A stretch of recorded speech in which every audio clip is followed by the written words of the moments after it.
दोस्तों, एक विषय है जिस पर कोई नहीं बात करता, लेकिन आज हम करेंगे।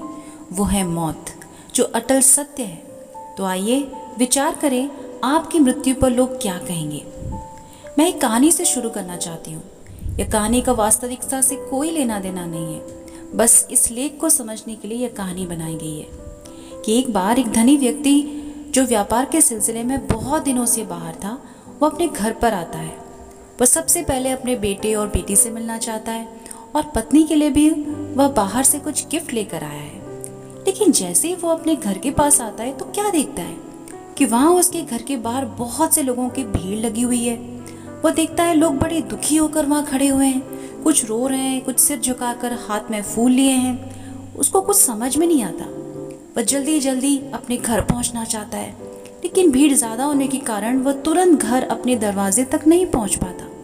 वह लोगों को हटाते हुए अपने घर के दरवाजे के पास जैसे ही पहुँचता है तो क्या देखता है, उसके घर के बाहर एक लकड़ी का ताबूत रखा हुआ है। मतलब किसी की मृत्यु हो गई है। वह देखता है उसका बेटा भी जीवित है, पत्नी भी है और बेटी भी है। फिर ये कौन मर गया है और इसकी लाश मेरे घर के सामने क्यों रखी हुई है। वह बिना किसी से पूछे ही सीधे उस ताबूत का ढक्कन हटाकर देखना चाहता है कौन व्यक्ति मर गया है। तो क्या देखता है, यह तो उसकी स्वयं की लाश है। उसकी मृत्यु हो चुकी है। वो आश्चर्य करता है, अरे मैं तो जीवित हूँ, यहाँ खड़ा हूँ, लेकिन कोई मुझे देख क्यों नहीं रहा। वह चाहता है कि जोर से चिल्लाए और सभी को बताए, देखो मैं जिंदा हूँ। लेकिन तभी वहाँ का पादरी आकर सभी को कुर्सी में बैठने को कहते हैं और कहते हैं, कृपया शांत हो जाइए।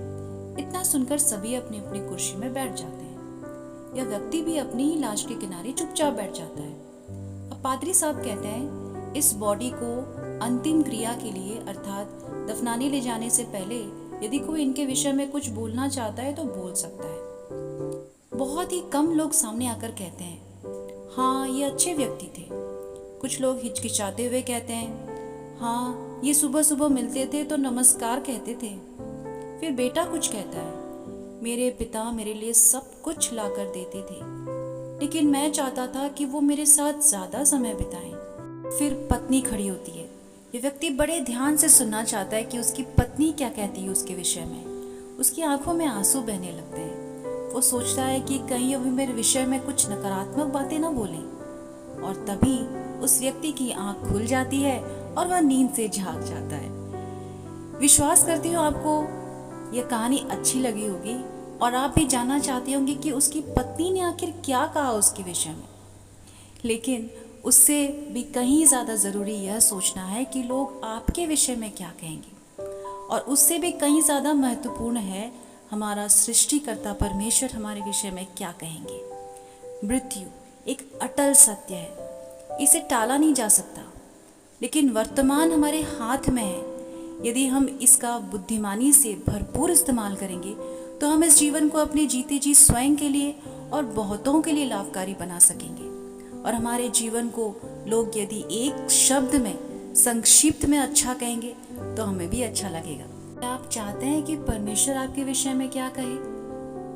बाइबल में परमेश्वर ने कई लोगों को संक्षिप्त नाम दिया जो इस प्रकार है। अब्राहम, परमेश्वर ने इन्हें अपना मित्र कहा। मूसा को परमेश्वर ने अपना नम्र दास कहा। दानियल को अति प्रिय कहा। दाऊद को अपने मन का सा व्यक्ति कहा। अय्यूब को परमेश्वर ने खरा, सीधा, परमेश्वर का भय मानने वाला और बुराई से दूर रहने वाला कहा। सूबेदार को कहा इसका विश्वास बड़ा है। कुर्नेलियुस को कहा कि वो दान देने वाला और परमेश्वर का भय मानने वाला है। लेकिन कुछ लोगों को जो उसके तोड़ों के विषय में विश्वास योग्य नहीं थे, उन्हें उसने दुष्ट दास कहा। आइए विचार करें, हम उसकी सेवा या जो कुछ उसने हमें दिया है उसका कैसा इस्तेमाल कर रहे हैं। हम इस दुनिया में जो कुछ कर रहे हैं, लोग और हमारा परमेश्वर हमारे विषय में क्या कहेंगे। किसी ने कहा है, जब हम इस दुनिया में आए थे तो हम रो रहे थे और सभी हंस रहे थे। ऐसा जीवन जिए ताकि जब हम इस दुनिया से जाएं तो हम हंसे और सब रोने पाए।